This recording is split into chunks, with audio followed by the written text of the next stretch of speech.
A paz, seus irmãos, graças a Deus. Bendito seja o nome do Senhor. Amém?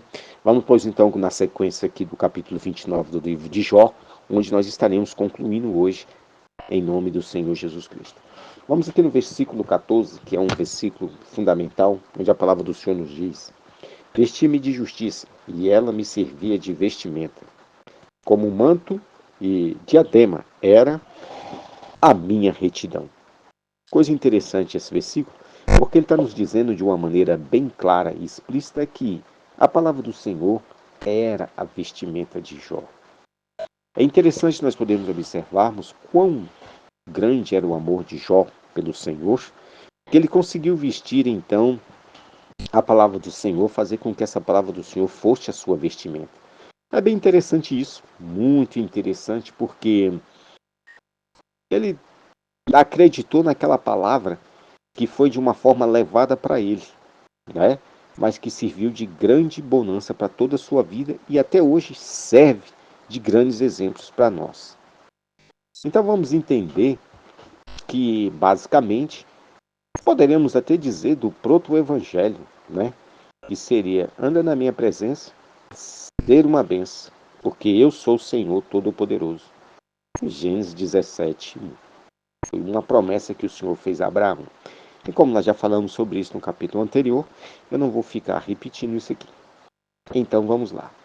É interessante nós conseguirmos entendermos que, mesmo antes do Senhor ter orientado o apóstolo Paulo acerca de como a igreja deveria se portar para poder então ter assim um bom comportamento diante do Senhor, nós conseguimos perceber lá no Efésios, né? Efésios capítulo 6, versículo 10. Então, ele falava da armadura de Deus. Então, quando ele falava ali sobre a armadura do Senhor, a gente consegue descrever aqui que, de uma maneira bem tranquila, Jó consegue vestir essa armadura do Senhor, viver, né, essas escrituras, e nós conseguimos ver que ao longo aqui que nós estaremos explanando, nós vamos ver que cada uma das suas características da armadura de Deus, de uma maneira bem clara, né? De uma maneira bem clara nós conseguimos perceber isso. Então esse era o grande segredo de Jó. Era o grande segredo de Jó, algo que lhe trouxe grande sabedoria e, como o Senhor prometeu, aliás, como o Senhor orientou a Josué, força e ânimo, né? E também o temor a Deus. Então essa armadura era fundamental para que Jó pudesse então ser bem sucedido. E assim, diga-se de passagem, como todo cristão que quer servir a Deus, né? E caminhar com o Senhor, então deve-se fazer uso dessa armadura do Deus eterno. Muito bem. Então aqui no versículo 15 a gente percebe que ele me considerava como um olho para o cego e como os pés para o coxo. E vamos entender que no 16 ele nos diz: os necessitados, eu era como um pai. E das causas que eu não entendia, informava-me com cuidado, com muita diligência. Aí, a gente consegue até analisar também de uma maneira bem tranquila aqui, mais uma vez, a palavra do Senhor se cumprindo sobre a vida de Jó. Tudo aquilo que o Senhor tinha nos ensinado. Lembra do Sermão do Monte, né? Ali no Sermão do Monte, quando ele está ensinando ali aquelas pessoas, bem-aventurados os misericordiosos, né? Porque eles alcançarão misericórdia. Então Jó era misericordioso, né? Mesmo com aqueles menos favorecidos, menos necessitados, ele era misericordioso, né? Então, ali também, quando no capítulo 25 de Mateus, né? Quando o Senhor Jesus ali então está dizendo ali, estive preso, vocês me visitastes, né? Estava com fome, vocês me deram de comer. Então os discípulos perguntaram: quando te vimos com fome ou com sede? Então ele diz: toda vez que vocês fizerem isso a um desses pequeninos, a mim vocês fazem. A mim vocês fazem. Então aí a gente consegue perceber de uma maneira bem tranquila como é interessante o Espírito de Deus sobre a vida de Jó. O Espírito de Deus sobre a vida de Jó. É formidável porque ele conseguiu vestir essa vestimenta, a palavra do Senhor, sem, mesmo antes da palavra existir, né? E com apenas uma palavra, Ele conseguiu desenvolver todas essas características. Devido à sua inteligência, o seu temor a Deus, ele conseguiu desenvolver então todo esse caminho que, se a gente for ver aqui essa trajetória de Jó, a vida que Jó levava, é tudo que o Senhor explica para a igreja e quer. É o padrão de adoração desde a antiguidade, que é o Shema, Deuteronômio 6,4. E aí a gente vê os ensinos do Messias.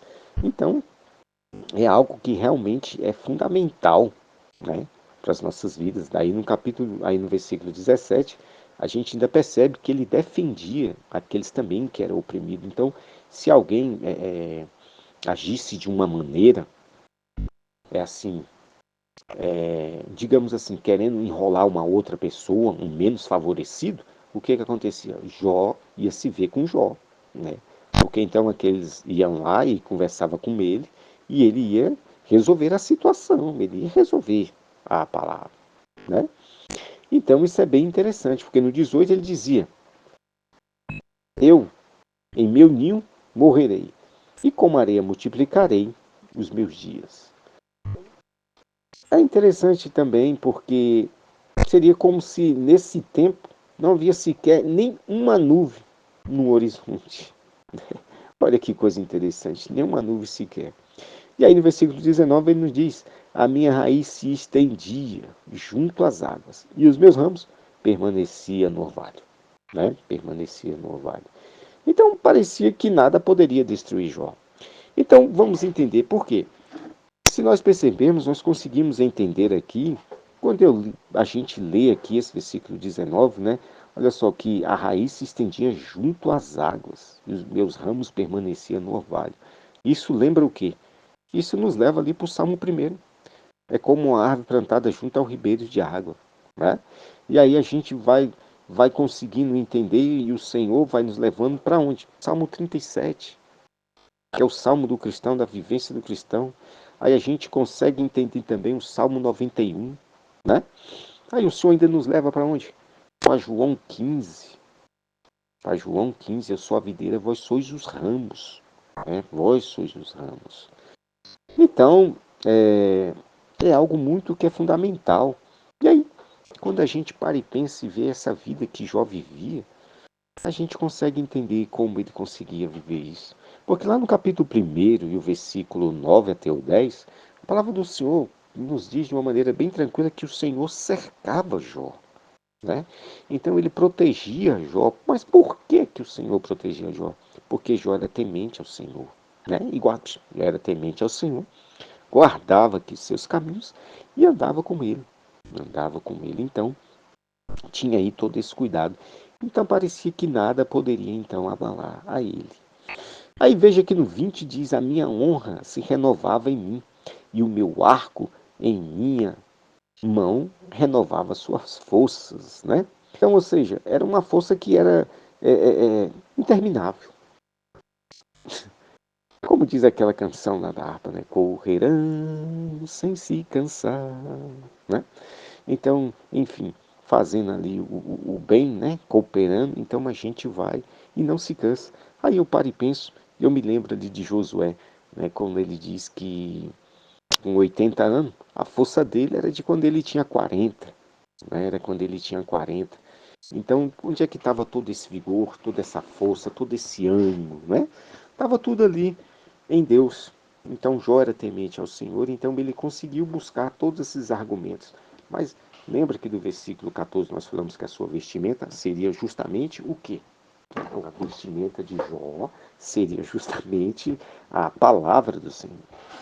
Então, diga-se de passagem, daí o porquê de todo o seu vigor. Aí a gente vê também no 21, quando ele nos diz assim: a mim os homens custavam e esperavam, em silêncio, né? Escutavam e esperavam, em silêncio, e aguardavam o meu conselho. Por quê? Porque Jó tinha a última palavra. Então, ele tinha, assim, uma palavra sábia. Ele não abria a boca para falar qualquer coisa que não tivesse um certo argumento. Mas, enfim, ele falaria justamente aquilo que ele fosse trazer realmente fosse ânimo para alguém, né? Isso me faz lembrar de Efésios 5:29, não sai da vossa boca nenhuma palavra torpe, mas somente aquilo que dê graça aos que os ouvem, né? Então, assim deve ser nós, né? falar realmente o que se deve falar, quando realmente vem edificar.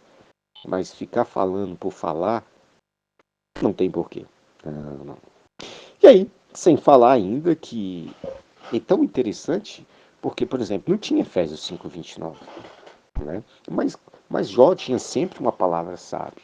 Então, você já viu aquela pessoa que é bom você estar perto dela, conversando com ela, porque você sente, assim, de certa forma, energia positiva. A pessoa que te leva, vem falando sempre das coisas de Deus, vai sempre te animando, né? É um tipo de Barnabé. Então, Jó era um Barnabé, um animador. A gente vê ali em Atos que Barnabé era um animador. Então ele te dava força e ânimo. E assim era Jó. Dava força e ânimo a todos aqueles que ali o procuravam ouvi-lo. Né? Procuravam ouvi-lo ali. Então Jó era bem visto. Agora, o mais interessante de tudo isso também é que isso nos lembra ali da palavra do Senhor, quando ele fez a oração sacerdotal lá em João 17:17, né? E aí ele nos diz, de uma maneira tranquila, olha aqui, santifica-os na verdade. A tua palavra é a verdade, né? Então, que coisa mais interessante.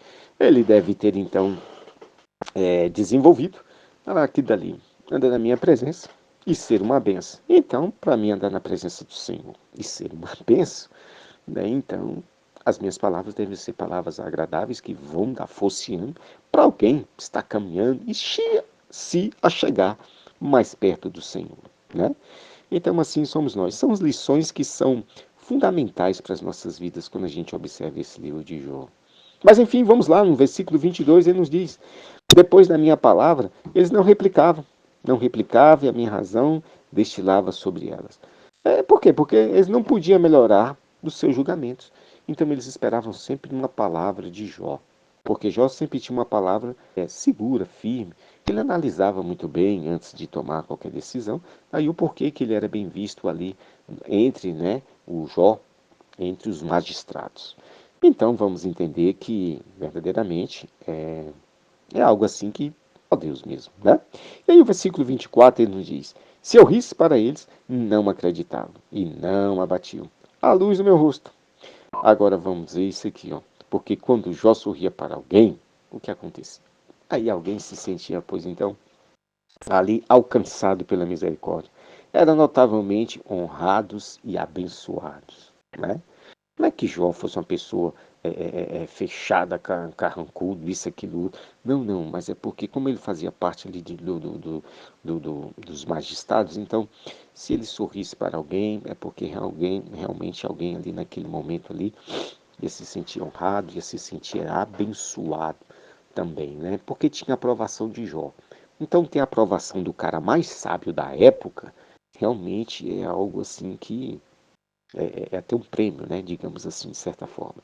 E aí, no versículo 25, ele nos diz: qualificava eu o caminho deles e me assentava na cabeceira e morava como rei entre o seu exército, como aquele que consola os que choram, né? Como aqueles que consolam os que choram. Aí nós vamos entender uma coisa aqui, que Jó era o que? Uma pessoa a quem todos procuravam em tempos de dificuldade.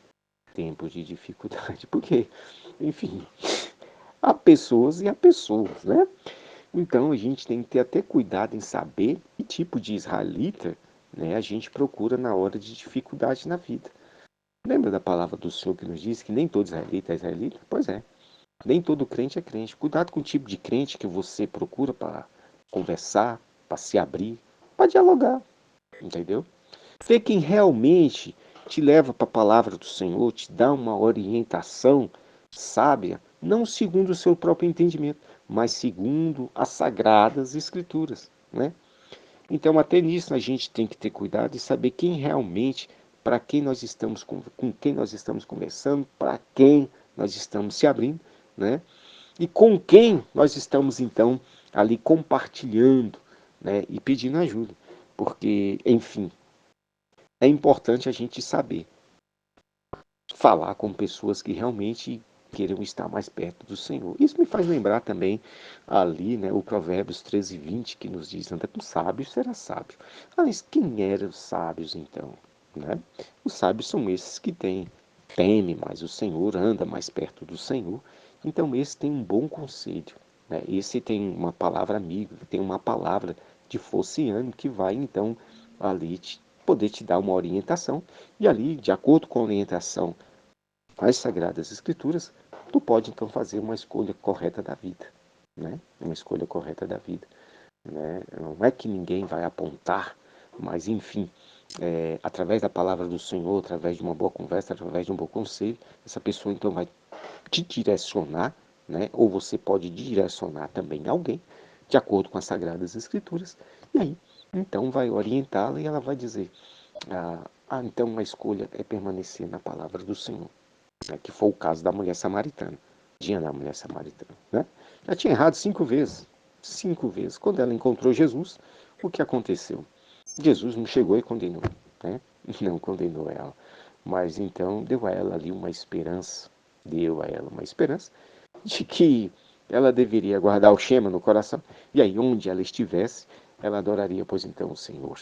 Ela adoraria o Senhor e seria, pois então, uma verdadeira adoradora. Mas enfim, isso aí é um outro estudo para uma outra ocasião. Voltando aqui então em Jó, a gente consegue perceber então que a palavra do Senhor também nos diz ali em Timóteo, né, em 1 Timóteo, ali no capítulo 5, o versículo de 1 a 3, né, como ele nos diz assim, de uma maneira bem tranquila, que, olha que coisa interessante, ali o apóstolo estava orientando, então, o jovem pastor ao quê? Aconselhando ele, quando ele tivesse, pois então, que falar com as pessoas mais velhas do que ele tinha então um certo moderamento, né? Então, se fosse um homem mais velho, ele então levaria assim uma palavra amiga, como se fosse uma palavra de pai para filho, aliás, como se fosse o pai dele, né? Então, se fosse uma senhora mais idosa, então também estaria falando ali como se fosse uma mãe, né? E se fosse os jovens, como ele iria dizer? Como se fosse o irmão. Como se fosse um irmão. Então, enfim, a gente vê esse cumprimento, né? Jó fazendo tudo isso, né? Guardando essa palavra do Senhor, orientando essas pessoas de acordo com como a palavra do Senhor nos diz. Então é algo que é fundamental e o mais importante de tudo. Aos Romanos 12:15, ele nos diz, né? Alegrai-vos com os que se alegram. Alegrai-vos com os que se alegram e chorai-vos também, né? Com aqueles ali, com os que choram, com os que choram. Então, é fundamental e importante nós estarmos observando esses fundamentos aí que, que Jó teve, né? Que Jó conseguiu desenvolver e, de certa forma, realmente, de certa forma não, com certeza, com toda a convicção, só a misericórdia do Senhor para fazer com que Jó pudesse viver isso, né? Muito bem, então nós vamos ficando por aqui. Chegamos aqui, encerramos, pois então, o capítulo 29, né, de Jó. E se Deus quiser, amanhã nós estaremos de volta. E Ele quer, né, porque o Senhor é bom e eterna a sua misericórdia. Muito bem, a paz do Senhor.